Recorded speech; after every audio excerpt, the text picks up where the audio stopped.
جن کی منبر بنی گردنیں اولیاء، ان قدم کی کرامت پہ لاکھوں سلام۔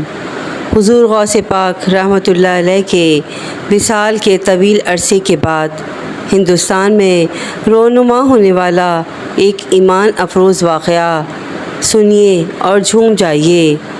رنجیت سنگھ کے دور حکومت کا واقعہ ہے۔ ایک نام نہاد مسلمان جو کرامت اولیاء کا منکر تھا، شومِ قسمت سے ایک شادی شدہ ہندوانی کو دل سے بیٹھا۔ ایک بار ہندو اپنی بیوی کو میکے پہنچانے کے لیے گھر سے باہر نکلا۔ ادھر سے بدبخت عاشق پر شہوت نے غلبہ کیا، چنانچہ اس نے ان کا پیچھا کیا اور ایک سنسان مقام پر اس نے دونوں کو گھیر لیا۔ وہ دونوں پیدل تھے اور یہ گھوڑے پر سوار تھے۔ اس نے ہمدردی کا اظہار کرتے ہوئے سواری کی پیشکش کی، مگر ہندو نے انکار کیا۔ وہ اصرار کرنے لگا کہ اچھا عورت ہی کو پیچھے بیٹھنے کی اجازت دے دو کہ یہ بیچاری تھک جائے گی۔ ہندو کو اس کی نیت پر شبہ ہو چلا تھا، لہٰذا اس نے کہا، تم ضمانت دو کہ کسی قسم کی خیانت کیے بغیر میری بیوی کو منزل پر پہنچا دو گے۔ اس نے کہا کہ یہاں جنگل میں ضامن کہاں سے لاؤں؟ عورت بول اٹھی، مسلمان 11ویں والے بڑے پیر صاحب کو بہت مانتے ہیں، تم انہی کی ضمانت دے دو۔ وہ اگرچہ غوث الاعظم علیہ رحمۃ اللہ اکرام کے تصرفات کا قائل نہیں تھا، مگر یہ سوچ کر کے کہ ہاں کہہ دینے میں کیا جاتا ہے، اس نے ہاں کہہ دی۔ جو ہی عورت گھوڑے پر سوار ہوئی، اس ظالم نے تلوار سے اس کے شوہر کی گردن اڑا دی اور گھوڑے کو ایڑ لگا دی۔ عورت غم سے نڈھال اور سہمی ہوئی بار بار مڑ کر پیچھے دیکھے جا رہی تھی۔ اس نے کہا کہ بار بار پیچھے دیکھنے سے کچھ حاصل نہیں ہوگا، تمہارا شوہر اب واپس نہیں آ سکتا۔ اس نے کپ کپاتی ہوئی آواز میں کہا، میں تو بڑے پیر صاحب کو دیکھ رہی ہوں۔ اس پر اس نے ایک قہقہا لگا کر کہا کہ بڑے پیر صاحب کو تو فوت ہوئے 100 سال گزر چکے ہیں، اب بھلا 100 سال گزر چکے ہیں، اب وہ کہاں سے آئیں گے؟ اتنا کہنا تھا کہ اچانک 2 بزرگ نمودار ہوئے۔ ان میں سے ایک نے بڑھ کر تلوار سے اس بدعقیدہ عاشق کا سر اڑا دیا، پھر عورت کو بما گھوڑا اس جگہ لائے جہاں وہ ہندو کٹا ہوا پڑا تھا۔ دونوں میں سے ایک بزرگ نے کٹا ہوا سر دھڑ سے ملا کر کہا، قم بإذن اللہ، یعنی اٹھ اللہ عز و جل کے حکم سے۔ وہ ہندو اسی وقت زندہ ہو گیا۔ وہ دونوں بزرگ غائب ہو گئے۔ یہ دونوں میاں بیوی گھوڑے پر سوار ہو کر بخیریت گھر لوٹ آئے۔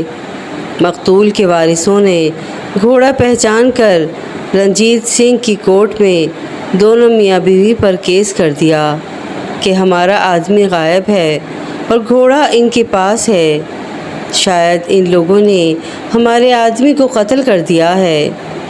پیشی ہوئی۔ ان میاں بیوی نے جنگل کا سارا واقعہ کہہ سنایا اور کہا کہ ان دونوں بزرگوں میں سے ایک بزرگ یہاں کے مشہور مجذوب گل محمد شاہ صاحب کے ہم شکل تھے۔ چنانچہ ان مجذوب بزرگ کو بلوایا گیا۔ وہ تشریف لے آئے اور انہوں نے آتے ہی اول تا آخر سارا واقعہ لفظ بہ لفظ بیان کر دیا۔ لوگ حضور غوث اعظم علیہ رحمۃ اللہ اکرام کی یہ زندہ کرامت سن کر اش اش کر اٹھے۔ رنجیت سنگھ نے مقدمہ خارج کرتے ہوئے ان دونوں میاں بیوی کو انعام و اکرام دے کر رخصت کیا۔ سبحان اللہ، سبحان اللہ، سبحان اللہ، کیا معجزہ، کیا کرامات ہیں حضور غوث پاک رحمۃ اللہ علیہ کی۔ ایک بار بغداد معلیٰ میں طاعون کی بیماری پھیل گئی اور لوگ دھڑا دھڑ مرنے لگے۔ لوگوں نے آپ کی خدمت میں اس مصیبت سے نجات دلانے کی درخواست پیش کی۔ آپ حضور غوث پاک نے ارشاد فرمایا، ہمارے مدرسے کے ارد گرد جو گھاس ہے وہ کھاؤ اور ہمارے مدرسے کے کنویں کا پانی پیو۔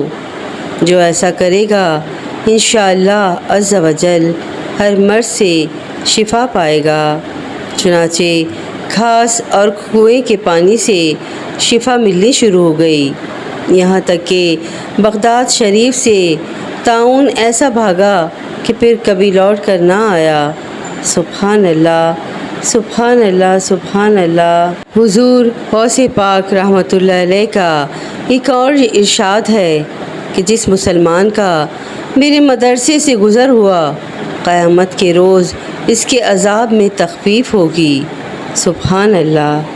ان سب باتوں سے معلوم ہوا کہ کسی پیر کامل کی بیعت ضرور کرنی چاہیے کہ پیر کی توجہ سے مصیبتیں ٹل جاتی ہیں اور بعض اوقات بڑی آفت چھوٹی آفت سے بدل کر رہ جاتی ہے۔ بہجت الاسرار میں ہے کہ پیروں کے پیر، پیران پیر دستگیر، روشن ضمیر، قطب ربانی، محبوب سبحانی، پیر لاسانی، قندیل نورانی، شہباز لامکانی، الشیخ ابو محمد سید عبد القادر جیلانی رحمۃ اللہ علیہ کا فرمان بشارت نشان ہے۔ مجھے ایک بہت بڑا رجسٹر دیا گیا ہے جس میں میرے مصاحبوں اور میرے قیامت تک ہونے والے مریدوں کے نام درج تھے، اور کہا گیا کہ یہ سارے افراد تمہارے حوالے کر دیے گئے ہیں۔ فرماتے ہیں میں نے داروغہ جہنم سے استفسار کیا، کیا جہنم میں میرا کوئی مرید بھی ہے؟ انہوں نے جواب دیا نہیں۔ آپ رحمۃ اللہ علیہ نے مزید فرمایا مجھے اپنے پروردگار کی عزت جلال کی قسم، میرا دست حمایت میرے مرید پر اس طرح ہے جس طرح آسمان زمین پر سایہ کرنا ہے۔ اگر میرا مرید اچھا نہ بھی ہو تو کیا ہوا، الحمدللہ عز و جل میں تو اچھا ہوں۔ مجھے اپنے پالنے والے کی عزت و جلال کی قسم، میں اس وقت تک اپنے رب عز و جل کی بارگاہ سے نہ ہٹوں گا جب تک کہ اپنے ایک ایک مرید کو داخل جنت نہ کروا لوں۔ سبحان اللہ، سبحان اللہ، سبحان اللہ۔ نگاہ ولی میں وہ تاثیر دیکھی، نگاہ ولی میں وہ تاثیر دیکھی، بدلتی ہزاروں کی تقدیر دیکھی۔ سبحان اللہ۔ اللہ پاک ہم سب کے دلوں میں حضور غوث پاک کی محبت عنایت فرمائے، ہم سب کی پریشانیوں کو حضور غوث پاک کے صدقے دور فرمائے، آمین، اللہم آمین۔ ویڈیو پسند آئی ہو تو پلیز میرے چینل کو لائک اینڈ سبسکرائب ضرور کیجیے گا اور شیئر بھی ضرور کیجیے گا تاکہ کسی کا بھلا ہو جائے۔ کہتے ہیں کہ کر بھلا تو ہو بھلا۔ جزاک اللہ خیرا کثیرا۔